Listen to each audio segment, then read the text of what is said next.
Welcome back to Sailing El Jaleo! This week we managed to escape Delaware City a full 3 weeks earlier than we did last year.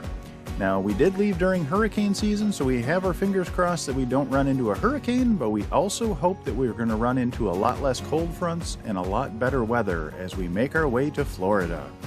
I guess we might as well go ahead and get right into it. Grab a drink, climb aboard, and let's get going.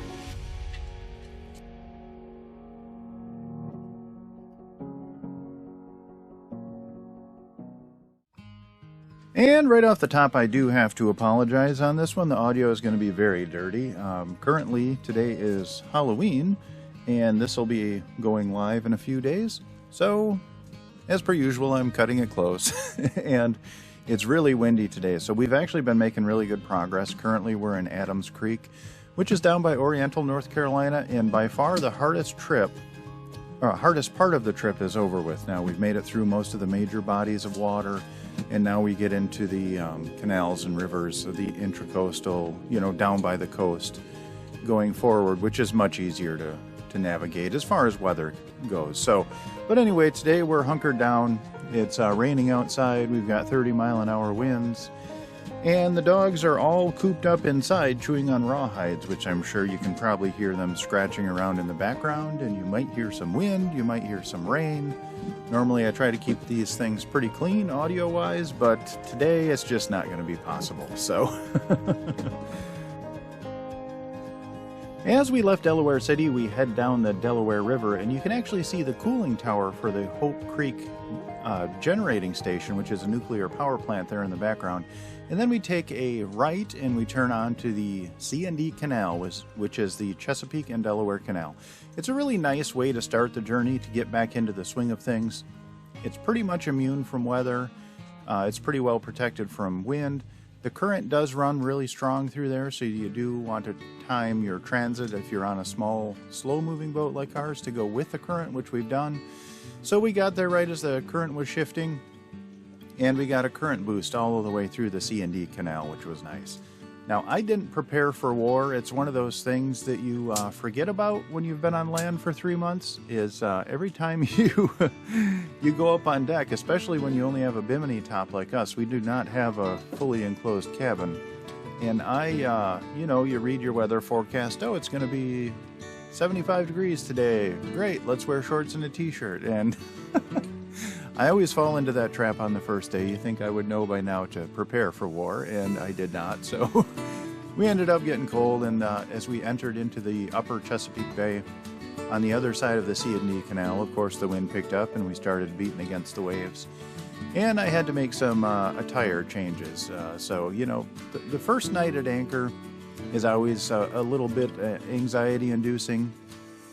When you haven't done it for so long, like now we're back in the swing of things, it's no big deal.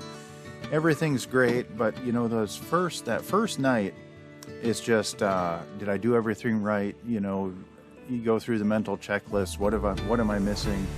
But then, so I was suffering from some pretty decent anxiety, but then by the time, it was weird, like around 8 o'clock at night, a switch flipped, and then I was just back to normal, and all my anxiety went away, and life was good again. So we got a good night's sleep, and the next morning we continued on our way. And this year we did leave during hurricane season, which sounds kind of risky, but it's not actually as bad as it sounds. So hurricane season technically lasts from June 1st until November 30th. 97% of all hurricanes happen in that time window. So that's a pretty big window. That's 6 months. Now, the peak hurricane season in the Atlantic is from mid-August to mid-October.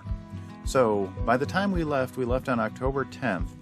We're getting into that mid-October, so most of the hurricanes have already happened. And I did do a historical search. I was a little bit concerned until I did a deep dive into hurricanes that occur in November, and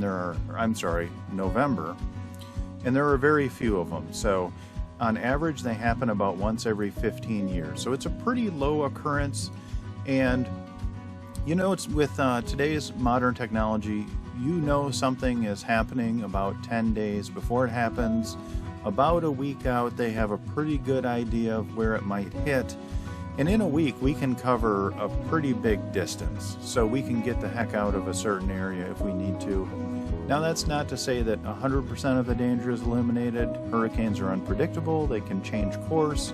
If we decide to run in one direction and it veers in that direction, we could run into problems. But, you know, where we're at in these inland waters, through the portion where we're going to be in hurricane season still, once we get out on the coast, there's a little more danger because there are less places to hide. Right now in Adams Creek where I'm sitting, we're right on the edge of the coast. What's going on, Hoob? It's okay, buddy. Hoobin is having a little anxiety here. But so there is going to be some danger going forward. You know, up until this point, which was more in the prime or the peak hurricane season, we could have found some place to hide with really good protection if we had to. Now, going forward, there are going to be a lot less places to hide. We're more immune from the weather because along the coast, there are not big bodies of water that we're going through. We're not going through Albemarle Sound. We're not going through the Chesapeake Bay. We're not going through, you know, the Neuse River. These are huge bodies of water, and around them, there are places you can hide. But on the coast, there are smaller bodies of water. You're right off the coast, and it sounds like you'd be more exposed to weather, but in smaller bodies of water, you're typically more protected. So it's a little bit of a, not what you would think, but you're actually more protected from daily weather along the coast, but you're more exposed in the event that something should happen, like a hurricane. So it's a little bit of a gamble. I'm comfortable with it. It's not a massive risk. And if push comes to shove, if I know something's coming, I can get someone. I've got some people I can call. They'll come on the boat. We can tag team at 24 hours and we can get the heck out of the area. So I'm not too worried about it. After leaving Delaware City, our first 3 days of travel were absolutely beautiful. We did encounter a little bit of chop when entering the upper Chesapeake Bay on our first day, but the next 2 days were perfect. It was very light winds, 10 knots or less. The seas were very calm. We get a little bit of chop here and there, but for the most part, it was very calm and very easy to manage. In Chesapeake Bay, I'm not going to sugarcoat it, and sorry for my French, but Chesapeake Bay can be a real bitch. It can be absolutely horrific to be in. So the way we decide whether we're going to move on or not is, if you think of the boat, from front to back, if we split it in two, so if you draw a line right down the center of the boat, and then divide it further along from side to side into 3 equal pieces. So we basically have 6 different sectors of the boat. If the wind is hitting us on either of the 4 back sectors, we'll move on. If the wind is hitting us from either of the front 2 sectors, we won't. And yeah, we could change our angle relative to the wind, and we could actually tack back and forth, which is what you'd do if you were beating into the wind when you were sailing. But a lot of time to get to a decent anchorage, it's 45 or 50 miles. And once you start tacking back and forth, all of a sudden you've increased that to 60 or 65, 70 miles. And then we just don't have enough time this time of year to make it during the day. And once you try and enter certain anchorages, there are crab pots even in the channel, which is really frustrating. Like getting into Mill Creek is always frustrating because there are crab pots everywhere. So trying to enter there at night really would be a fool's quest. So, and besides, we're not in a huge hurry. So if we have to wait a few days to get favorable winds, we'll do that. So, and for those 4 rear quadrants on the boat, if the wind's hitting us from either side in the middle, which is wind on the beam, or if the wind is hitting us from the rear or from the aft, we'll definitely move on. And we try and look for winds to be below 20 knots. It can get sporty, especially, the wind projections are typically pretty good, but once you cross a certain areas, you're going to encounter more wind than what is projected. Like, let's say, for instance, when we were crossing the Potomac River, the wind was projected to be blowing right down the river, and they had the wind at the mouth of the river forecasted as the same for the wind on either side of the river, you know, up and down the bay, which just logically doesn't make any sense. You know the wind blowing down that long corridor of the river is going to whip up the waves. You know it's going to be a higher wind and it's going to be worse. So, you know, with experience, you can kind of read in between the lines on these wind forecasts to figure out what it's actually going to be based on what they tell you. So, excuse me, we try and pick our moments to move, and we have no problem sitting still, you know, especially like coming back up the bay. When we came up in the spring, we actually got stuck twice for a week in one location because the wind was just blowing straight down the bay.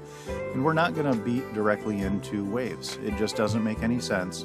You make slow progress. If we can only travel 20 miles in a day because we're pounding directly into, you know, 3-foot waves, why would you do that to yourself? Because it's frustrating, it sucks. The dogs hate it, which is understandable. So, you know, why do it? There's no upside to it, so we don't do it. We just wait for the right wind. And fortunately for us, the first 3 days were good. The first day we went from Delaware City down to the Sassafras River.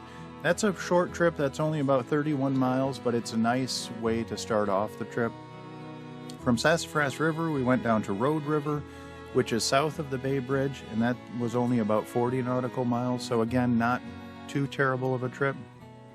And the third day, which was also calm, we went from Rhode River to the Solomons, and we motored all the way up into Back Creek in the Solomons.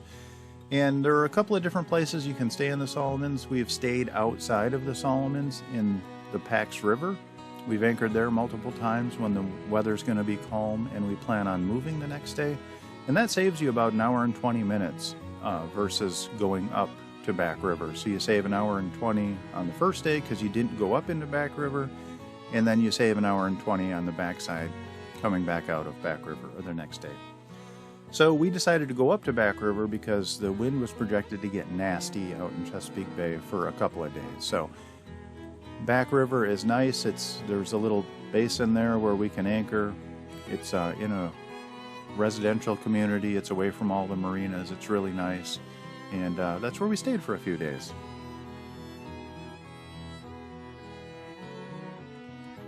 And one thing you cannot get away from in Chesapeake Bay are large transport vessels, container ships, oil tankers, that kind of stuff. This here is the MSC Miss Barcelona, and she is almost 900 feet long, 120 feet wide, and her draft is 30 feet deep. So as you can imagine, they displace a heck of a lot of water. And typically they can travel at up to 35 knots, but typically you don't see them traveling much more than 20 knots. But even at 20 knots, they produce a heck of a wake, and it looks really deceiving because the wake doesn't look that bad, but you really have to pay attention to them and turn into that wake. If you don't, you're going to be rolling from side to side so badly that your tow rails will probably be in the water, and everything down below that is not absolutely strapped down is going to be on the floor. And you can't run from them. They're so quick. You can't get away from them. There's nothing you can do. Even if I turned perpendicular and ran straight to shore, the wake would still get you. So you just keep on your course, you go alongside them, you turn into your wake, and you pucker your bunghole and hope everything is secure.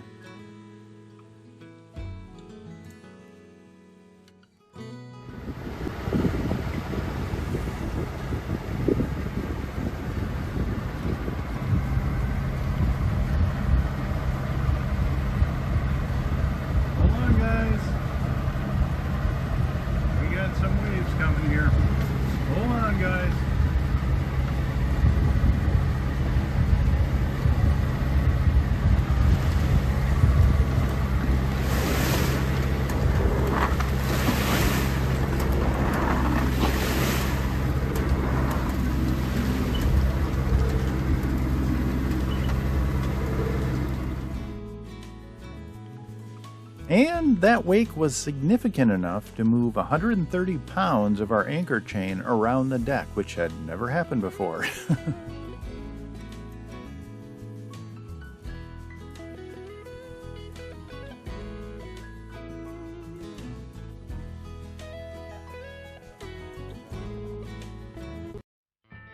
And that's all we have time for this week. If you do like our videos, please like, comment, and subscribe. That doesn't cost you guys anything, but it helps us out a bunch. And I would like to give a massive shout out to our Patreon crew. Without your guys' support, I absolutely would not make these videos. You guys make this possible. And my Patreon crew is Joan and Juddy Judnick, Val and Chris Alcorn, Denise and Eli Sackett, Sherry Erickson, Deb Shaw, and Matthew Spahn. Thank you guys so very much. Your support means the world to me. I do have one legacy patron member. Her name is Joan Lindbow. Unfortunately, she has passed on, but she lives on in our hearts forever. We miss you, Joan. Alrighty, I hope you all are well, and I guess we'll see you next week.